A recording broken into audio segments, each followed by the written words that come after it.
Welcome to the first quarter 2024 Caterpillar earnings conference call. Please be advised that today's conference is being recorded.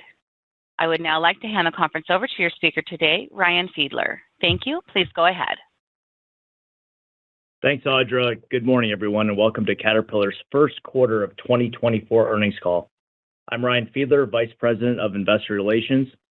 Joining me today are Jim Umpleby, Chairman and CEO, Andrew Bonfield, Chief Financial Officer, Kyle Epley, Senior Vice President of the Global Finance Services Division, and Rob Rengel, Senior Director of IR. During our call, we'll be discussing the first quarter earnings release we issued earlier today.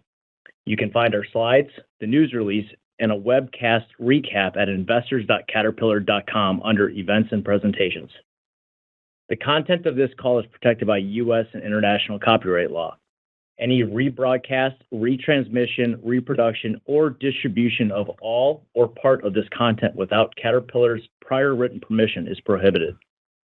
Moving to slide 2. During our call today, we'll make forward-looking statements, which are subject to risks and uncertainties.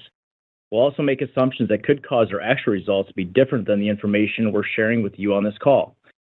Please refer to the recent SEC filings and the forward-looking statements reminder in the news release for details on factors that, individually or in aggregate, could cause our actual results to vary materially from our forecast. A detailed discussion of the many factors that we believe may have a material effect on our business on an ongoing basis is contained in our SEC filings. On today's call, we'll also refer to non-GAAP numbers. For a reconciliation of any non-GAAP numbers to the appropriate U.S. GAAP numbers, please see the appendix of the earnings call slides.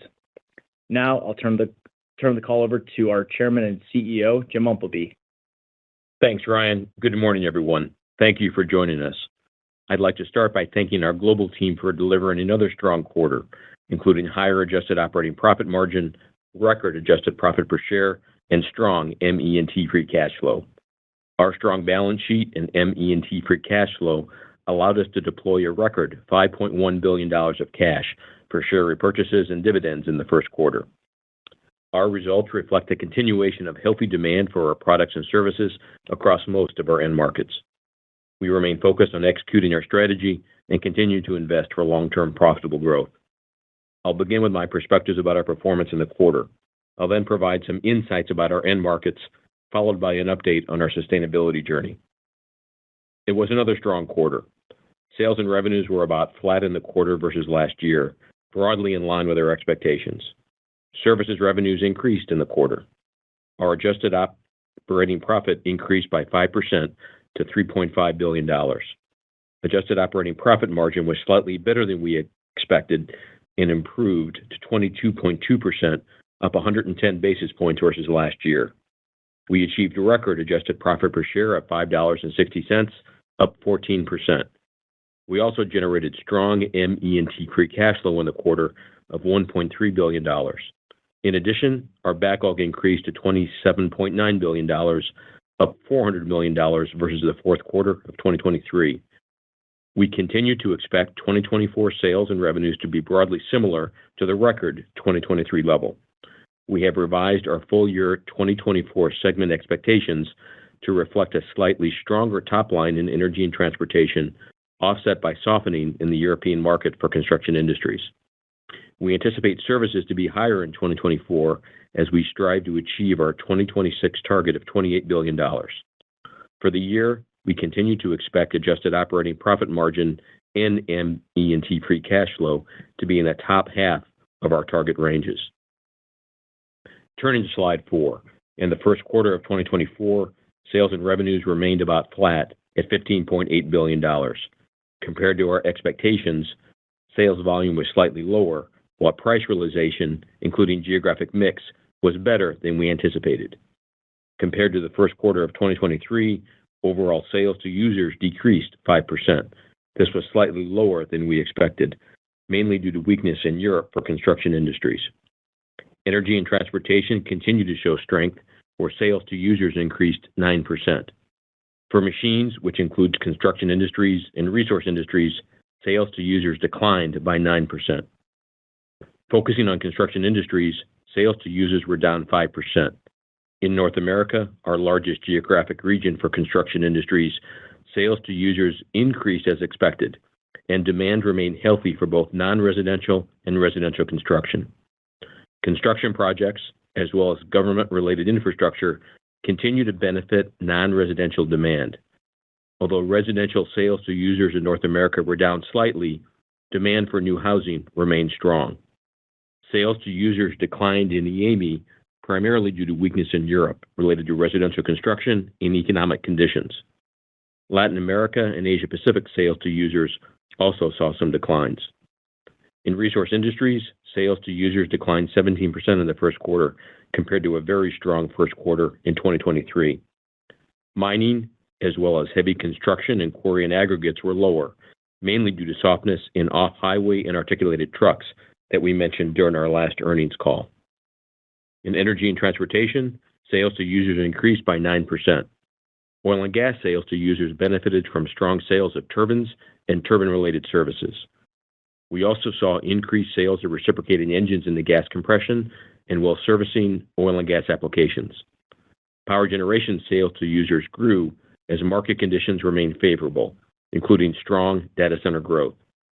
Transportation sales to users increased, while industrial declined as we expected from strong levels last year. In total, dealer inventory increased by $1.4 billion versus the fourth quarter.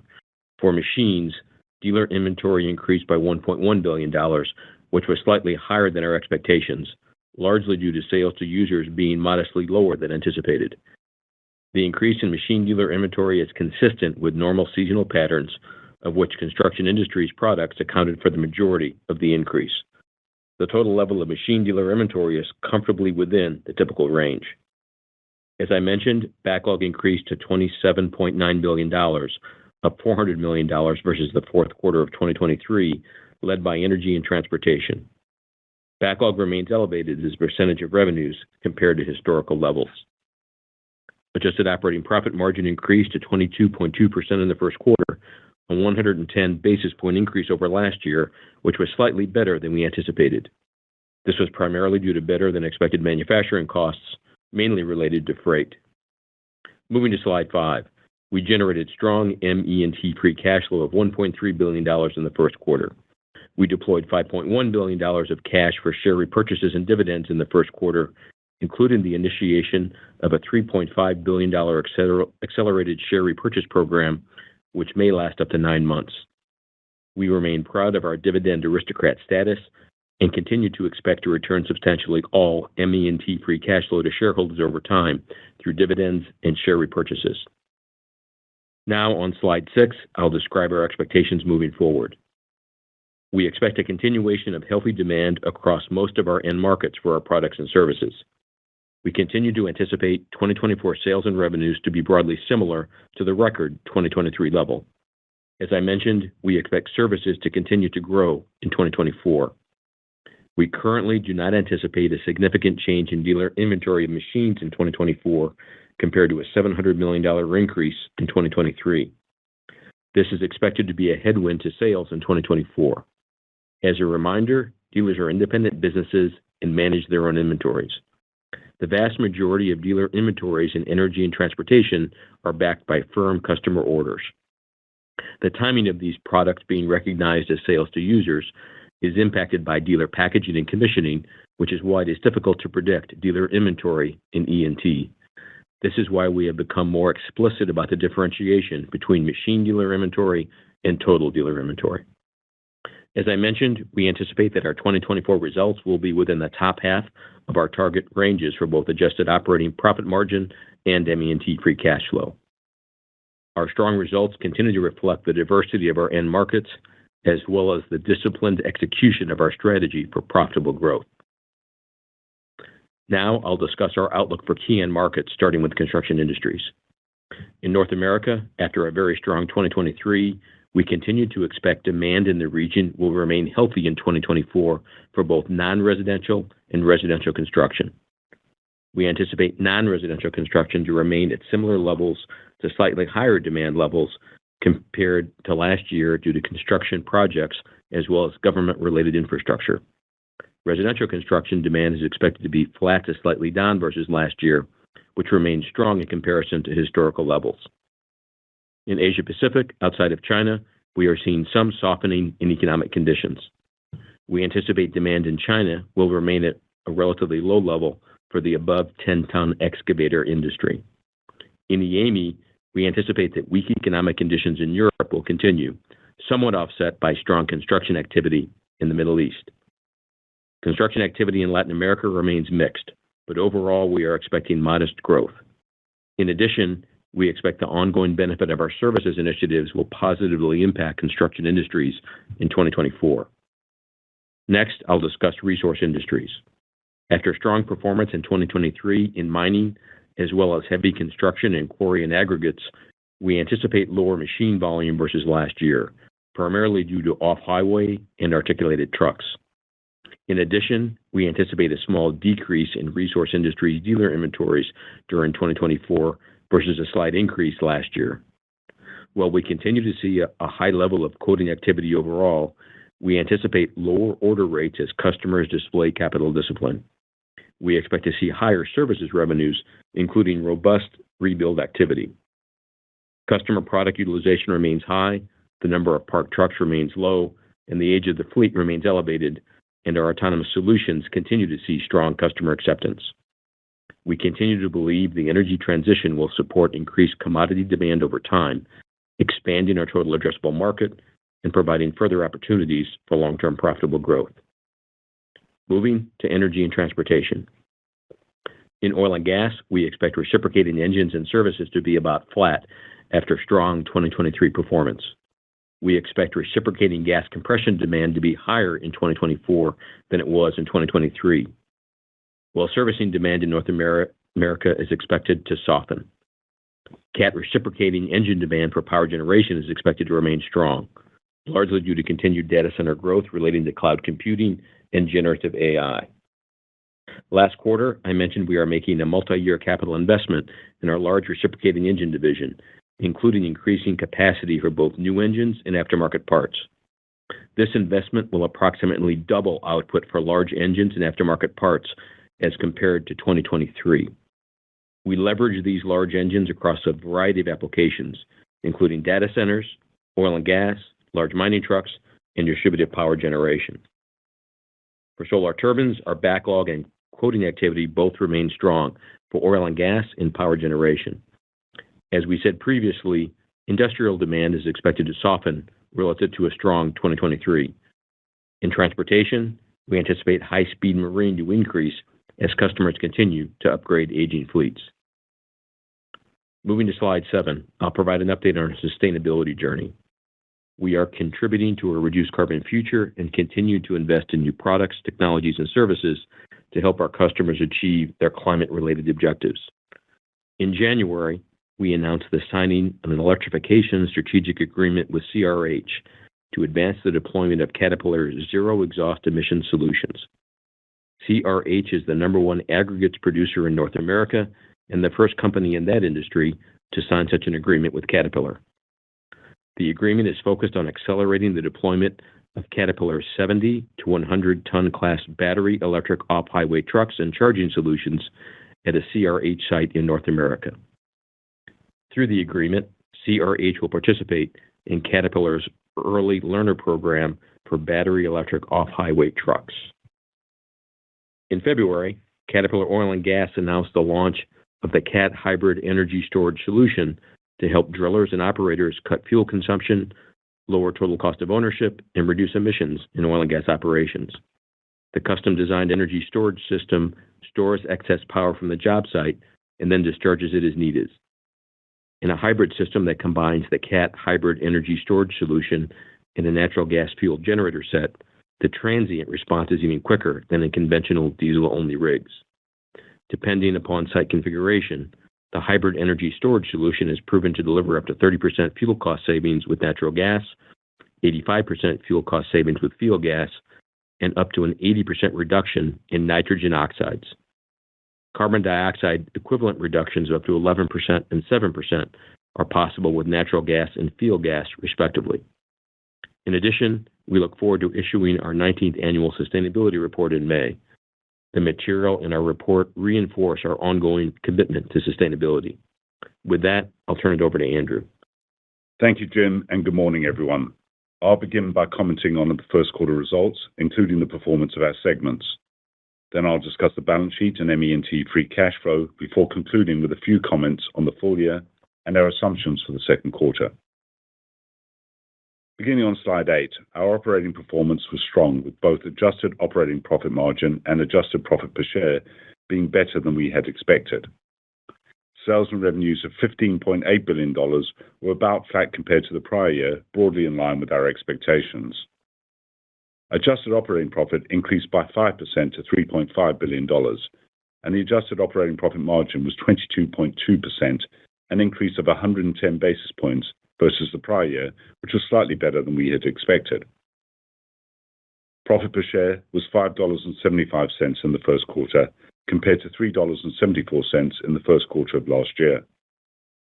Adjusted profit per share increased by 14% to $5.60 in the first quarter, compared to $4.91 last year.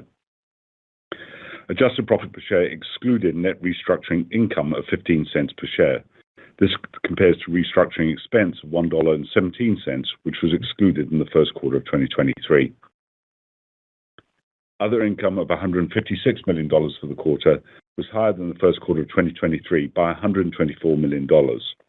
This primarily related to favorable ME&T balance sheet translation.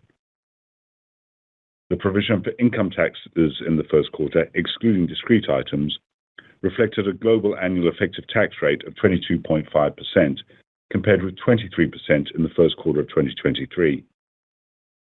Included in profit per share and adjusted profit per share was a benefit of $38 million, or 8 cents, for a discrete tax item related to stock-based compensation. A comparable benefit of $32 million, or 6 cents per share, was included in the first quarter of 2023. The year-over-year impact of a reduction in the number of shares, primarily due to share repurchases over the past year, had a favorable impact on adjusted profit per share of approximately 24 cents. This included a favorable impact from the initial shares we received from the $3.5 billion accelerated share repurchase agreement that Jim mentioned earlier. Before I move on, you will have seen some additional detail in the earnings release segment commentaries. We continue to highlight the primary drivers of year-over-year changes in sales and profit by segment, as we have done previously, but in addition, we are now also quantifying those significant variances. You will also find some additional information on historical dealer inventory, including at the machines level, in the appendix of today's slides. Moving to slide 9, I'll discuss our top-line results in the first quarter. Sales remained about flat compared to the prior year, as lower volume was largely offset by favorable price realization. The decline in volume was primarily due to lower sales to users. As Jim mentioned, the 5% decrease in sales to users was slightly more than our expectations, mainly driven by weakness in Europe for construction industries. Changes in total dealer inventories did not have a significant impact on sales, as the increase of $1.4 billion in the quarter was similar to the increase last year. As Jim mentioned, the $1.1 billion increase in machines was slightly higher than we had anticipated, primarily as sales to users were modestly lower than we had expected. As compared to our expectations for the quarter, sales were broadly in line. Sales volume was slightly lower than we had anticipated, while price realization, including geographic mix, was better than we had expected. By segment, sales in construction industries were lower than we had anticipated, while sales in energy and transportation exceeded our expectations. Resource industry sales were about in line. Moving to operating profit on slide 10. First quarter operating profit increased by 29% to $3.5 billion. As a reminder, the prior year included a $586 million charge that arose from the divestiture of the company's longwall business. Adjusted operating profit increased by 5% to $3.5 billion. Price realization benefited the quarter, while lower sales volume acted as a partial offset. The adjusted operating profit margin of 22.2% improved by 110 basis points versus the prior year. Margins were slightly better than we had anticipated, mainly due to favorable manufacturing costs, as freight costs were lower than we had expected. Price, including a benefit from geographic mix, was also better than we had anticipated. Now on slide 11, I'll review segment performance, starting with Construction Industries. Sales decreased by 5% in the first quarter to $6.4 billion, primarily due to lower sales volume, partially offset by favorable price realization. Sales were slightly lower than we had anticipated. Sales in North America increased by 6% in the quarter. In the EAME region, sales fell by 25%, and in particular, Europe was lower than we had anticipated, impacted by weakness in residential construction and economic conditions. In Latin America, our sales decreased by 1%. In Asia Pacific, sales decreased by 14%. First quarter profit for Construction Industries was $1.8 billion, a slight decrease versus the prior year. The decrease was mainly due to lower sales volume, partially offset by favorable price realization and manufacturing costs.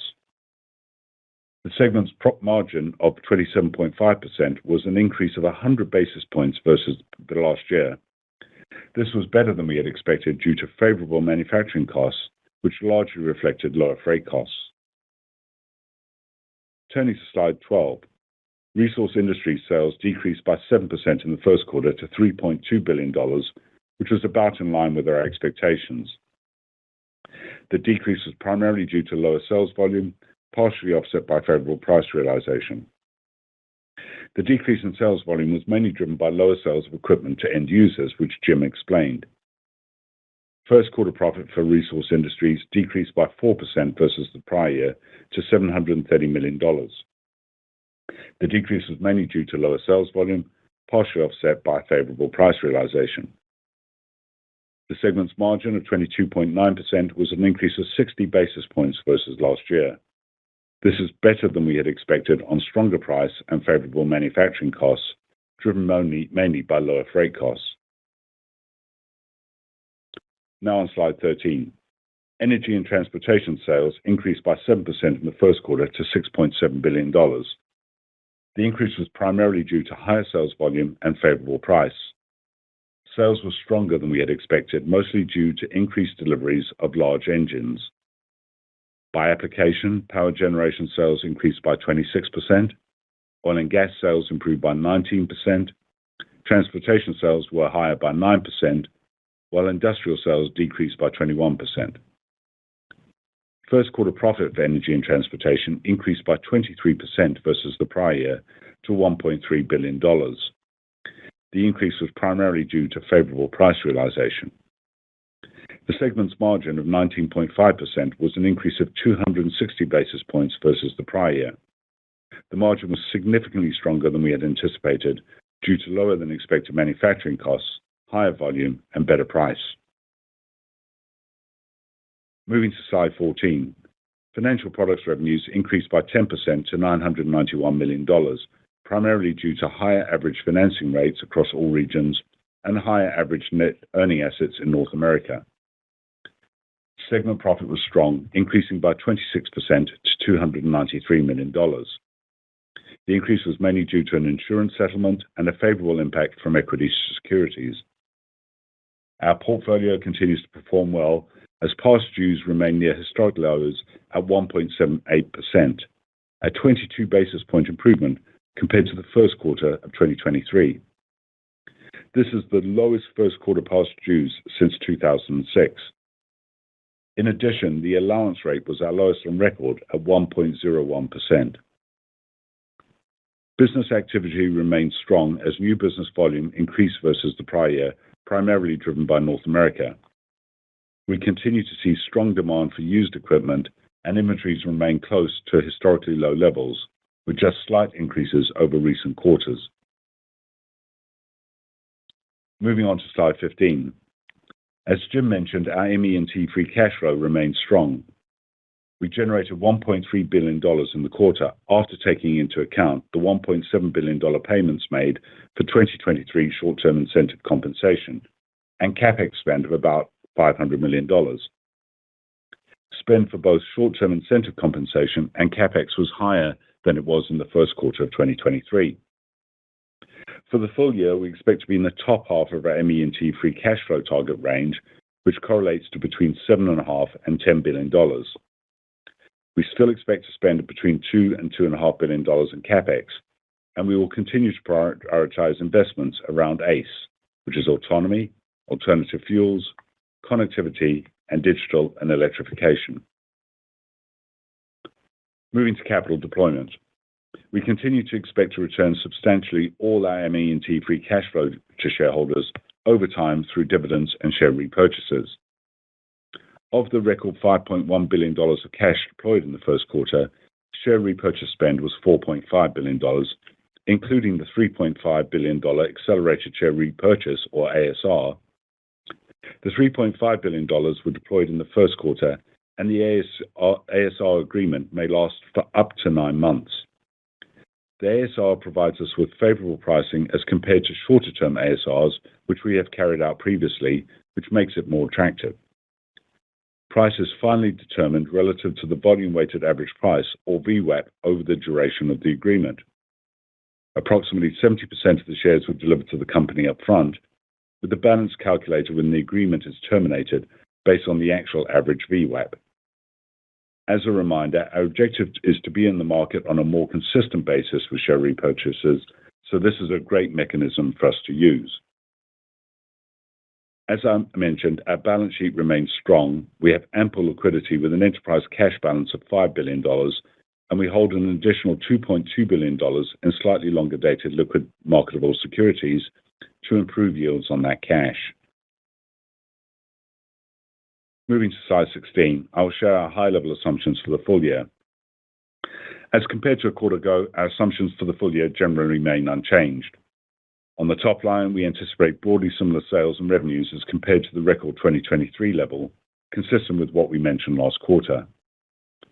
Although our top-level sales expectations remain the same, segment inputs have shifted a bit. We now see a slightly stronger top line in energy and transportation after a strong first quarter, while our expectations have been tempered slightly in construction industries due to economic conditions in the European market. We continue to expect slightly favorable price realization versus the prior year. Our expectations on dealer inventory also remain unchanged. We currently do not expect a significant change in dealer inventory of machines in 2024, compared to a $700 million increase in 2023. This is expected to be a headwind to sales. We also continue to anticipate another year of services growth across each of our primary segments as we strive to achieve our 2026 target of $28 billion in services revenues. At the segment level, we now expect construction industry sales to users to be slightly lower compared to 2023 due to the softer economic conditions in Europe.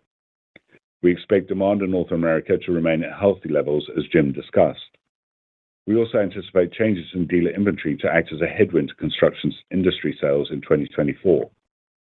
We expect sales service revenues to be positive versus the prior year.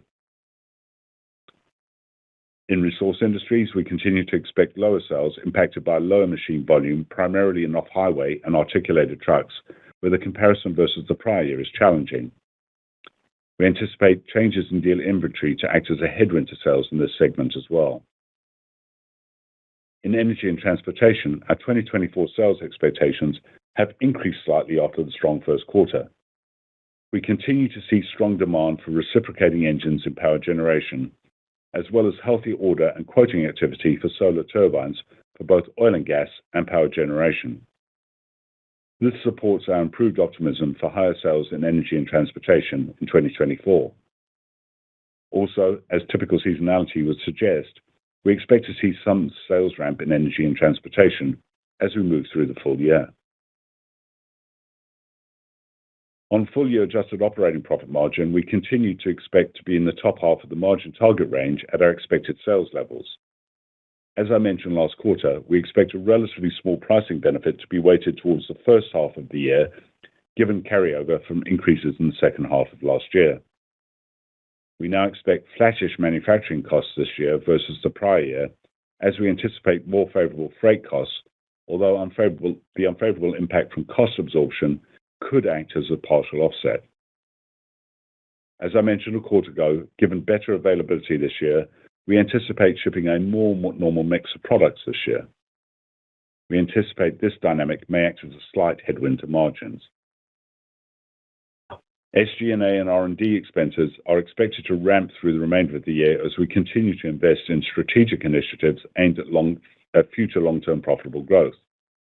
This will be offset by the benefit of lower short-term incentive compensation.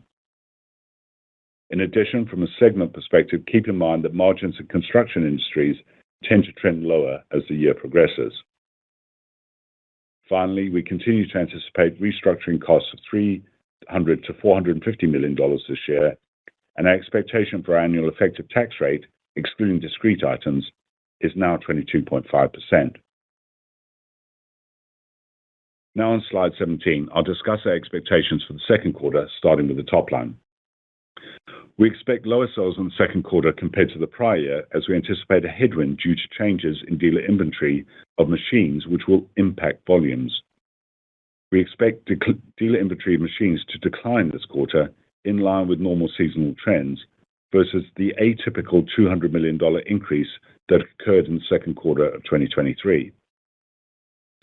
However, we anticipate a continuation of healthy demand across most of our end markets for our products and services, and prices expected to remain positive year over year. Following the typical seasonal pattern, we do expect higher sales in the second quarter as compared to the first. By segment compared to the prior year, we anticipate lower sales in construction industries as we expect changes in dealer inventory to act as a headwind. Favorable price should provide a partial offset. We expect lower sales in resource industries versus the prior year, driven by lower volume, partially offset by favorable price. In energy and transportation, we anticipate similar sales versus the prior year. On enterprise margins in the second quarter, we expect the adjusted operating profit margin to be similar to the prior year and lower versus the first quarter following the typical seasonal pattern. As compared to the prior year, we expect that price will remain favorable from the continued carryover benefit from increases taken in the second half of 2023. We expect flattish manufacturing costs compared to the prior year, as favorable freight is expected to offset the impacts of unfavorable cost absorption. We also anticipate an increase in SG&A and R&D expenses related to strategic investments, although this will be offset by lower short-term incentive compensation. By segment, in both construction industries and resource industries, we expect similar margins in the second quarter compared to the prior year, as we expect favorable price to be offset by lower volume. In energy and transportation, we expect a higher margin versus the prior year on better price and favorable mix. Unfavorable manufacturing costs and SG&A and R&D spend related to strategic investments are expected to act as a partial offset in this segment. Note that we expect a headwind to enterprise margins and corporate costs in the quarter, where we anticipate unfavorable year-over-year impacts from timing differences. So turning to slide 18, let me summarize. The strong operating performance continued in this quarter, with the adjusted operating profit margin at 22.2% and record adjusted profit per share of $5.60. We deployed a record $5.1 billion of cash for share repurchases and dividends in the quarter. Our assumptions for the full year remain similar, and we expect to be in the top half of our target ranges for both adjusted operating profit margin and ME&T free cash flow. We continue to execute our strategy for long-term profitable growth. And with that, we'll take your questions. Thank you. We will now begin the question and answer session. If you have dialed in and would like to ask a question, please press star one on your telephone keypad to raise your hand and join the queue. If you would like to withdraw your question, simply press star one again. We ask that you please limit yourselves to one question to allow everyone an opportunity to ask a question. We'll take our first question from Tami Zakaria at JP Morgan. Hi, good morning. Thank you so much. Good morning, Tami. Hi, how are you?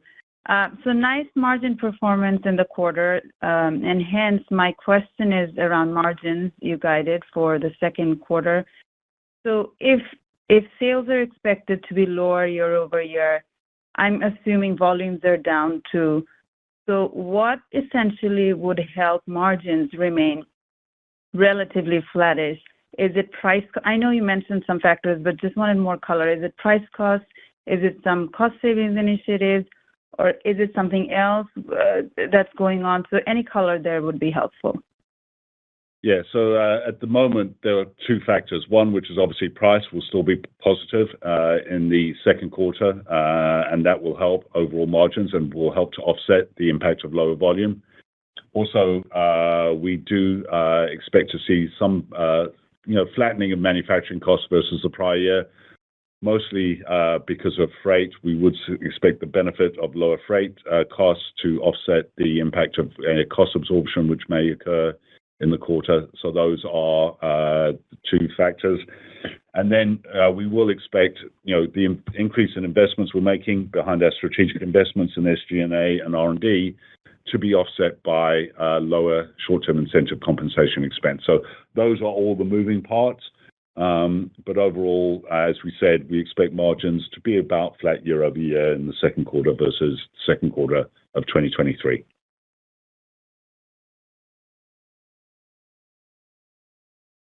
We'll move next to Michael Feniger at Bank of America.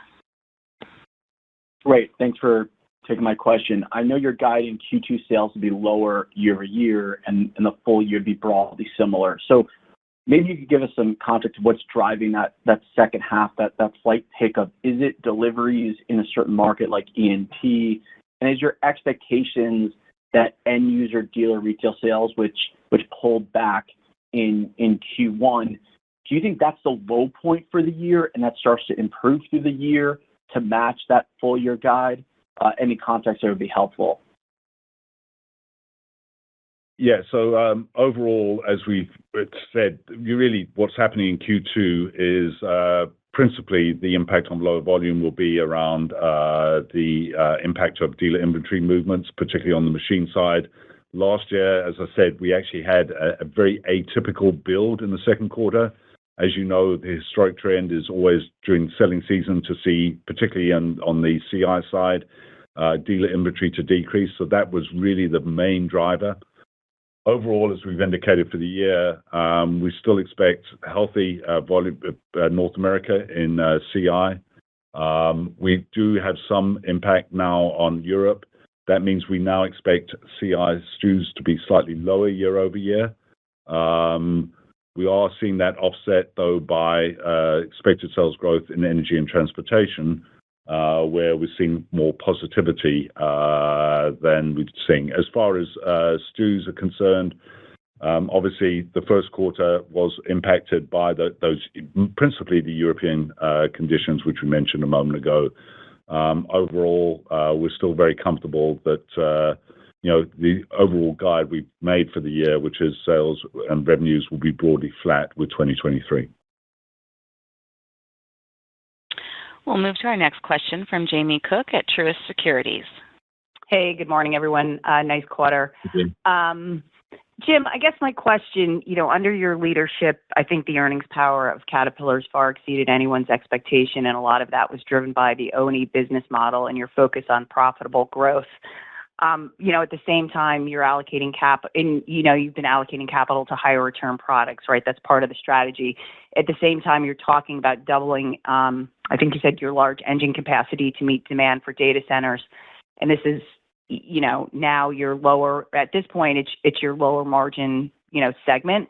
So I guess understanding right now within E&T, we have investment in ACE and capacity, but over time, why shouldn't E&T margins structurally be higher than the other two segments, in particular, given where construction margins are right now? I'm just wondering if the market underappreciates where E&T margins can go, given the capacity additions you're talking about. Thank you. Jamie, it's a good question. One of the things to keep in mind is that many of the investments we're making, electrification, in other areas, the costs are absorbed in energy and transportation. So that's one of the things that has an impact on the margin of the total segment. And as you quite rightly mentioned, we're very focused on investing in areas that represent the best opportunities for future profitable growth. And as we look at the margin opportunities around large engines, that's certainly an area that very much deserves our investment in both capital and expense and management attention as well. So certainly, as you know, our primary measure of profitable growth is absolute OPAC dollars, and we're trying to increase that. Having said that, we provided our margin targets, and we said we'd be in the upper half of the range. But again, we're investing in areas that represent very good opportunities for profitable growth, and that includes large engines. So I'm not saying that margins won't come up in E&T. Again, the one thing to keep in mind here is that a lot of costs go into that segment that really benefit some of the other segments. We'll move next to David Raso at Evercore ISI. Hi, thank you for the time. I think some of the concern around the second half of the year, sales having to be positive to offset the first half being down. It'd be helpful if you can give us a little sense of the implied orders for the quarter actually did turn slightly positive year over year. Can you give us any color that you can around sort of what moved in the backlog sequentially, E&T, CI, RI, just so we can get a sense of, was the order improvement year over year solely E&T? Was there any order improvement year over year in RI and CI, just to maybe build more confidence in the second half of the year sales growth? And of course, any color around some of the E&T orders. You get the impression some are very long-dated orders. Just trying to get a sense of that order flow in E&T. How soon can those orders show up in revenues? Thank you. So, David, let me ask the last part of your question first. So, in terms of E&T, about 80% of our total CAT backlog is expected to be sold within 12 months, and we don't put orders we don't put things into the backlog unless we have a firm customer order. So we work really closely with our customers, as an example, with customers that are looking for large engines for data centers, and we have a sense going out multiple years of what it is they want, but we don't put any of that into the backlog until they give us a firm order. So our backlog doesn't go out as far as you might think. So I'll start with that, and then I'll turn it over to Andrew for the first part of your question. Yeah, and Dave, your fact on the implied order rate is correct. Yes, the implied orders are up year over year. Obviously, that is one of the factors which gives us confidence as we look out. And also, the relative strength of the backlog gives us a lot of confidence within the business lines of where they are. As regards to backlog, it's, obviously most of the increase has been in A&T, as you would expect, given that those are the businesses now which is showing more strength relatively versus CI and RI. And that just is reflected in that order positioning as we go out. We'll go next to Robert Thimer at Melius Research. Hi, my question is around CAT's capabilities in power gen and data centers and so forth, and how that may or may not be changing with the rise of AI and kind of massive increases in scale of data centers. And I got specifically, I understand that your investment in large research is probably partially targeted at that. My impression is that historically solar turbines were more combined heat and power in power gen. I don't know whether they've served the data center market. I'm curious as to whether you now have an opportunity as those data centers are bigger to sell turbines into it, and just your general sense of how the world is changing in, thank you. Thank you, Robin. We are, very excited about what we view as a secular growth opportunity around data centers, both in terms of increasing base power loads, but also the specific opportunities to serve those data centers. So as you probably know, traditionally we have provided reciprocating generator sets as backup for those data centers. But what you say is very correct. That business is changing, and I believe that we are uniquely positioned because we have a combination of both gas turbines and recips that burn a whole variety of fuels. And so we have had some projects now where we've shipped gas turbines to provide prime power for data centers, because in some places when data centers want to go into a geographic area, the utility can't handle the load of those. And when in fact there's natural gas available, we've seen situations where a customer will take gas turbines, install those, burn natural gas to produce their own base power for the data centers.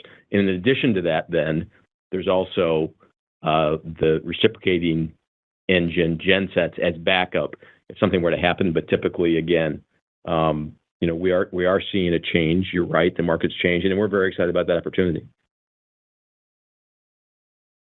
We'll move to our next question from Chad Dillard at Bernstein. Hi, good morning, guys. Good morning, Chad. Morning. So my question for you is on E&T. Just trying to understand, where the lead times or what the lead times are, specifically in power gen, and then just like how long it'll take to get your capacity expansion online, and just how to think about, just like when you can actually ramp the revenues there. Yep. So we're starting to make, again, we started to make those capacity investments, and that capacity is expected to ramp up over the next 4 years. So it's gradually phased in. So that'll happen over a 4-year period. In terms of E&T, obviously, I mentioned that Solar Turbines has strong quotation and order activity as well. So they have the ability certainly to increase their production. So again, the capacity in large engines, the investment that we specifically mentioned, is expected to gradually phase up over the next 4 years. Yeah, and just a quick point to make. Obviously, power gen is the fastest growing business today within energy and transportation, just to note. And actually, as a percentage of E&T sales, it has gone up from 25% in the first quarter of last year to 29% this year. So it is an area of exciting opportunity even before we build the capacity, and obviously an area where there's potential for further growth as well. And maybe just want to add on, one of the beauties about our business model, we're making this capacity investment in large engines, but those large engines just don't have the ability to serve the power generation market. I mean, they serve a whole variety of markets. So those same large engines are used for oil and gas. They're used for large mining trucks. They're used for data center backup. But we also believe there's an opportunity over time for distributed generation as well.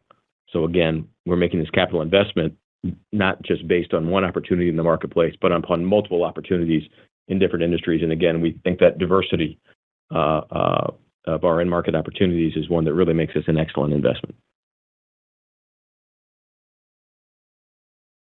And we'll move to our next question from Jerry Revich at Goldman Sachs. Yes, hi, good morning, everyone. Good morning, Jerry. Jim, Andrew, I'm wondering if we just talk about in construction industries, in prior cycles, the industry has passed through lower input costs in terms of lower prices to customers when input costs have declined. In the first quarter, we saw a nice price-cost spread on the positive side for you folks here. I'm wondering to what extent do you think for you folks in the industry could we see that price-cost gap continue to widen since the industry has taken a more disciplined approach in cutting production sooner relative to the soft spot that you mentioned in your prepared remarks? Yeah, so Jerry, as we've indicated, obviously, price has been favorable, but we expect the benefit of favorable price to moderate as the year progresses, and that obviously holds true for CI as it does for the other segments. And that really will obviously mean that the benefits on margin expansion will become much tougher for CI, as particularly as you get into the second half of the year, where you won't see that spread. We do see manufacturing costs being broadly flattish, and part of the reason for that is because of the favorability of freight, which is more than offsetting the impact of cost absorption. So overall, we've obviously taken the approach that where we have got the benefit of price, we will obviously be trying to hold that as best as we can. Obviously, and we've been, as you rightly point out, been pretty disciplined about making sure that we have cut production, like, for example, in excavators that you saw in the fourth quarter, where we do see softness or weakness in the market. We'll take our next question from Stephen Volkmann at Jefferies. Great. Good morning, guys. I'm wondering if we could tack back to the dealer inventory commentary. I want to make sure I understand that right, because that seems to be a bit of a focus for the market this morning. I think, if I'm not mistaken, that the dealers did build a little more than you expected in the first quarter. I'm curious why that might be, and if you can provide some sense of how much of that total 1.4 kind of has a customer name on it. And I guess the bottom line is, why don't you worry that that's kind of an inventory build that sort of makes things less bullish going forward? Thank you. Yeah, the reason dealer inventory increased a bit more than we expected is primarily due to the softness in European construction. It was that really is the reason for that build in dealer inventory. The dealer inventory is well within our typical range, comfortably within what we consider a typical range. So we are not concerned about it. No, and just the other bit of granularity which we tried to give, and just is about splitting out between machine and dealer inventory and dealer inventory as a whole, principally because obviously in energy and transportation, it is that most of that inventory, as we said previously, and also within resource industries, over 70% of that is backed by firm customer orders. It's not really inventory sitting on a dealer's lot waiting. Often it's sitting getting ready for commissioning, and that is part of the reason for that. Overall, as Jim reiterated, and just to reiterate, we are comfortably within the range on machine dealer inventory. We do expect for the year that inventory level to be about flat year over year. That's our expectation and the planning assumption at the moment. We'll move to our next question from Mig Dobre at Baird. Yes, thank you. Good morning. Hi, Mig. Hi. Maybe we can talk a little bit about resource industries. I guess one of the things that stood out to me was the pretty significant decline in dealer deliveries in this segment. And I'm curious, in mining specifically, what's going on there? Are you actually starting to see maybe a pullback in demand from your customers? Is the investment cycle maturing there, or is this just sort of a temporary aberration? Yeah, so we had expected some softness certainly in RI this year, and we talked about that, I believe, in our first quarter call. So a number of things. First of all, on the positive side, the number of parked trucks, and there's some indices that we look at to really judge the health of the mining industry. And so some positives, the number of parked trucks is relatively low. The utilization of our customers' products, by our customers, is high, and the age of the fleet is relatively elevated. So those are positive things. Having said that, our customers are displaying capital discipline. Not surprising, just given what's happening in economic conditions around the world. But those indices really do bode well for us. In addition to that, we've seen great strength, great acceptance of our autonomous solutions. So those have been accepted well also.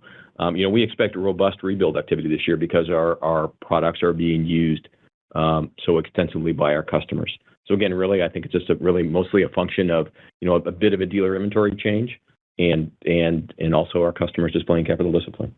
Yeah, and to add to that a little bit, just to remind you that the first quarter of 2023 was very strong and actually the highest level of STUs in resource industries for over 10 years at the time. So that was a significant factor.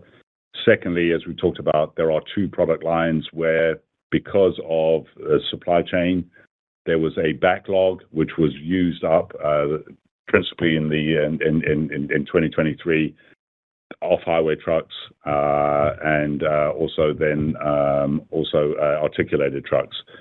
Just as an FYI, large mining trucks are still growing, which I know is one of the factors that many of you look at. So there is no issue there at all with that regards to that. And again, you think about just the market changing. We're still very bullish on the fact longer term that we believe the energy transition will support increased commodity demand over time. That'll expand our total addressable market and provide us further opportunities for long-term profitable growth. Just think about everything that has to happen for EVs.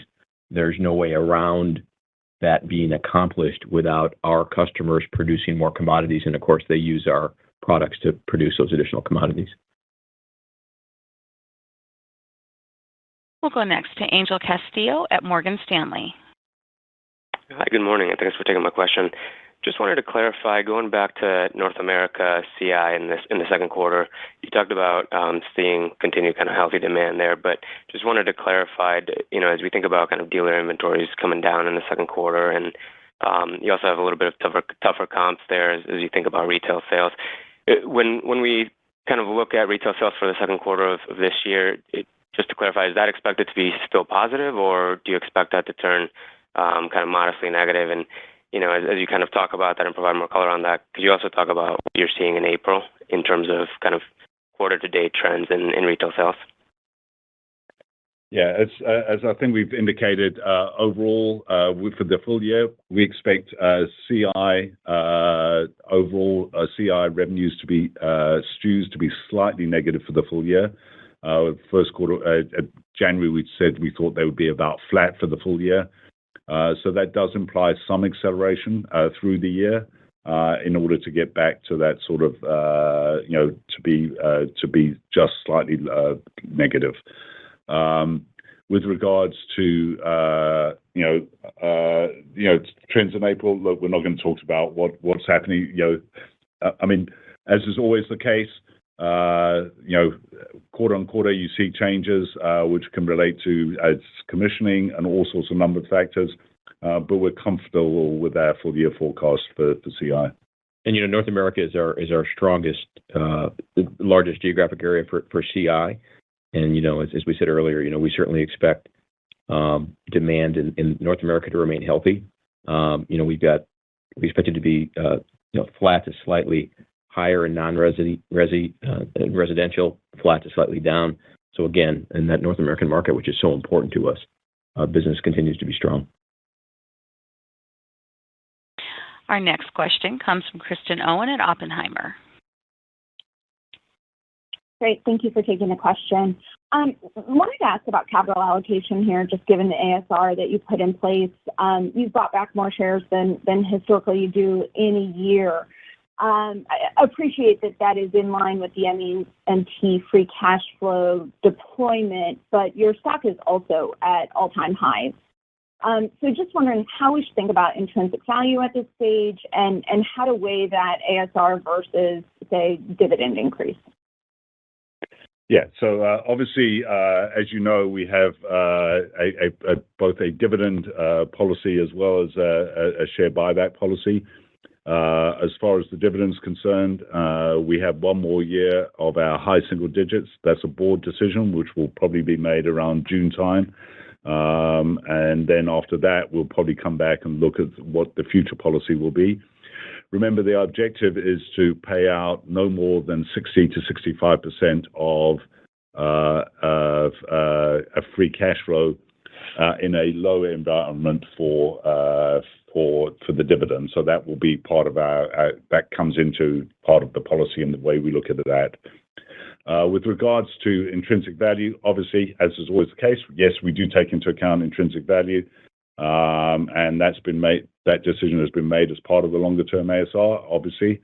But remind you that the benefit of the ASR is really around the fact that you are in the market more consistently. We don't try and market time. We are really just trying to be in the market consistently to return that cash to shareholders. Overall, we believe that's the best approach. But we're very comfortable with putting that in place. Audra, we have time for one more question. Thank you. That question comes from Nicole DeBlase at Deutsche Bank. Yeah, thanks. Good morning, guys. I also wanted to focus on CI. So a lot of discussion, obviously, about Europe kind of being the problem child this quarter. I guess, are you guys seeing, as you kind of progress through the quarter, some signs of stabilization, or is there risk that Europe could still get worse?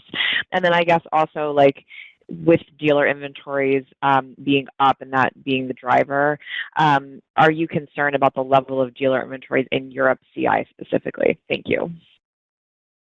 Yeah. Firstly, as I mentioned earlier, we believe the dealer inventory is comfortably within what we would consider the typical range. When we think about EAME, we talked about construction weakness in Europe, but also there's strength in the Middle East, a lot of construction activity in the Middle East.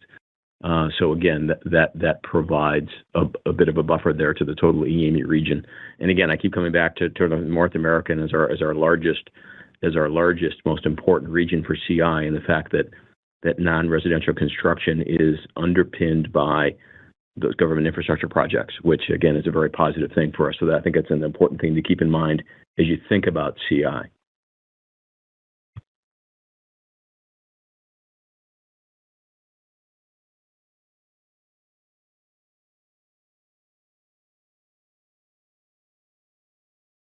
All right. Well, again, thank you for joining us, and we certainly appreciate all your questions. I'd like to just close by thanking our global team for their strong performance in the first quarter, including higher adjusted operating profit margin, record adjusted profit per share, and strong ME&T free cash flow. Our strong results continue to reflect the diversity of our end markets as well as the disciplined execution of our strategy for long-term profitable growth. With that, I'll turn it back to Ryan. Thanks, Jim, Andrew, and everyone who joined us today. A replay of our call will be available online later this morning. We'll also post a transcript on our investor relations website as soon as it's available. You'll also find our first quarter results video with our CFO and an SEC filing with our sales to users data. Click on investors.caterpillar.com and then click on financials to view those materials. If you have any questions, please reach out to Rob or me. Now let's turn the call back to Audra to conclude our call.